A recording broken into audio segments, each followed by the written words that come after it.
ഇന്ന് തൊഴിലുറപ്പിൻ്റെ പണിക്ക് പോയിട്ട് ഞങ്ങൾ തിരിച്ചു പോന്നു. ഞങ്ങൾ പണിയെടുക്കുന്ന സ്ഥലത്ത് ആന ഉണ്ടായിരുന്നു. ജീവൻ പണയം വെച്ചിട്ട് എന്തിനാ പണിയെടുക്കുന്നത് ഞാൻ മക്കളോട് പറഞ്ഞു. ആ മരണം കണ്ട രണ്ടുപേരെയാണ് ഒരുമിച്ച് പട്ടാപ്പകലാണ് കൊന്നത്. അത് രാത്രി കാലങ്ങളും കൂടിയല്ല, പകല്. അതുപോലെ ആയിരിക്കും. ഒരു വഴിക്ക് ഇറങ്ങാൻ പറ്റില്ല, പകലും ഇറങ്ങാൻ പറ്റില്ല, രാത്രിയിലും ഇറങ്ങാൻ പറ്റില്ല. അങ്ങനത്തെ ഒരു അവസ്ഥയിലായിരിക്കാം. ഇതെല്ലാം ആനയൊക്കെ തീറ്റ, പിന്നെ അതുപോലെ മനുഷ്യരെ തിന്നുന്നുണ്ട്. പിന്നെ എന്തിനാ ഇവര് നമുക്ക് ഈ ഒരേക്കർ ഭൂമി തന്നെ അവർക്ക് ആനനെ പൂർത്തിയാ പോരെ? സർക്കാർ തരുന്നും പോലും. ഈ സർക്കാർ തന്നെ ഈ മണ്ണിൽ മാത്രം ഇരുന്നിട്ട് എന്താ കാര്യം? നമുക്ക് ജീവിക്കാനുള്ളതും കൂടി വേണ്ടേ? ഏഷ്യയിലെ ഏറ്റവും വലിയ പുനരധിവാസ കേന്ദ്രമായ ആറളത്ത് ആദിവാസികൾ ജീവിക്കുന്നത് മരണത്തെ മുന്നിൽ കണ്ടാണ്. സ്വന്തമായി ഒരേക്കർ സ്ഥലവും വീടുമെന്ന സ്വപ്നം യാഥാർത്ഥ്യമാകുന്നുവെന്ന വലിയ സന്തോഷത്തിലാണ് കണ്ണൂർ, വയനാട് ജില്ലകളിൽ നിന്ന് ആദിവാസികൾ ആറളത്തെത്തിയത്. പക്ഷേ അധികം വൈകാതെ തന്നെ വീടും സ്ഥലവും ഉപേക്ഷിച്ച് ഇവർ ജീവനം കൊണ്ട് രക്ഷപ്പെട്ടു. കാട്ടാനകൾ കൂട്ടത്തോടെ പകൽ സമയത്തും വീട്ടുമുറ്റത്തെത്തും. പട്ടാപ്പകൽ കശുവണ്ടി ശേഖരിക്കാൻ പോയ രണ്ടുപേരെയാണ് കാട്ടാന ചവിട്ടിക്കൊണ്ടത്.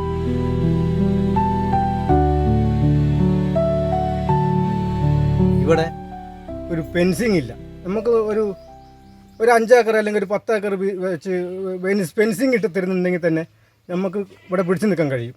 ഒരു 6 മാസം കൃഷി ചെയ്തിട്ട് നമുക്ക് അങ്ങനെ പിടിച്ചു നിൽക്കാൻ കഴിയും. ഇത് അതുപോലും ചെയ്യുന്നില്ല. ഇതിപ്പോൾ ആ വനത്തിൻ്റെ ചേർന്ന് ഇപ്പോൾ ആനമതിൽ വരുന്നത് അത് പൂർത്തീകരിച്ചില്ല. അപ്പോൾ അത് പൂർത്തീകരിക്കാത്ത വർഷമാണ് ഈ ഇന്നലെ മെനഞ്ഞാന്ന് തന്നെ ഈ അപകടങ്ങൾ അവിടെ സംഭവിക്കാൻ കാരണം. ഇവർ അത് പൂർത്തീകരിച്ചിട്ട് ഈ മൃഗങ്ങളെ വനത്തിലേക്ക് കടത്തിവിടുകയാണെങ്കിൽ കുറേയും കൂടെ ഞങ്ങൾക്ക് ഇറങ്ങി നടക്കാൻ ഒരു ധൈര്യമുണ്ടാവും. ആനശല്യ കാരണം ഞങ്ങൾക്ക് എവിടെയും പുറത്തിറങ്ങി നടക്കാനും പറ്റില്ല. പിന്നെ ഒരു വഴി സൗകര്യമില്ല, വെള്ളമില്ല. ഇന്ന് തൊഴിലുറപ്പിൻ്റെ പണിക്ക് പോയിട്ട് ഞങ്ങൾ തിരിച്ചു പോന്നു. ഞങ്ങൾ പണിയെടുക്കുന്ന സ്ഥലത്ത് ആന ഉണ്ടായിരുന്നു. ജീവൻ പണയം വെച്ചിട്ട് എന്തിനാ പണിയെടുക്കുന്നത് ഞാൻ മക്കളോട് പറഞ്ഞു. ഞങ്ങളെല്ലാം ഇന്ന് ലീവാക്കി.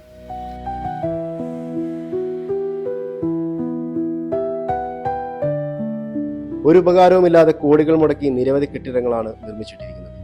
പക്ഷേ കുടിവെള്ളം എടുക്കണമെങ്കിൽ കിലോമീറ്ററുകൾ നടക്കണം. വഴിനീളെ ആന കുത്തിമറിച്ചിട്ട തെങ്ങുകളും കാണാം. വല്ലപ്പോഴും വരുന്ന KSRTC മാത്രമാണ് ഏക ആശ്രയം. സാധനങ്ങൾ വാങ്ങണമെങ്കിൽ ചിലർക്ക് 5 കിലോമീറ്ററെങ്കിലും നടക്കണം.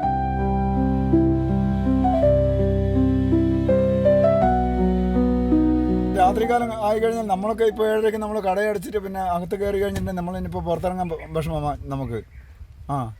ഏത് സമയത്തും നമ്മളിവിടെ കണ്ട കാഴ്ച നോക്ക്. ഇവിടുന്ന് അവിടെ നോക്കിയാൽ അറിയാം വേലി പിടിച്ച് കയറി പോയേക്കുന്നത്. ആ വേലി ഞാൻ കാണിച്ചു തരാം. അതുപോലെ ഇതാ ഈ വഴിയിലൂടെ ആന കയറി പോയിട്ടുണ്ട്. എന്നിട്ട് അതിലേ പോയിട്ട് അങ്ങനെ അങ്ങോട്ട് പോയിട്ടുണ്ട്. ഇങ്ങനെയൊക്കെയുള്ള സാഹചര്യം ഇവിടെ ഏത് സമയത്തും പ്രതീക്ഷിക്കാം. ഒരു മാസമായിട്ട് അവിടെ നിന്ന് ഞങ്ങൾ ആട്ടി കൊടുത്തത് ആഞ്ഞന് അത് കുറിച്ച് പേരൊക്കെ പറഞ്ഞതാ.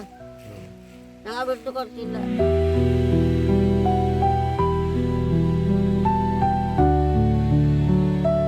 തുറന്ന മൃഗശാലയാണ് ആറളം ഫാം.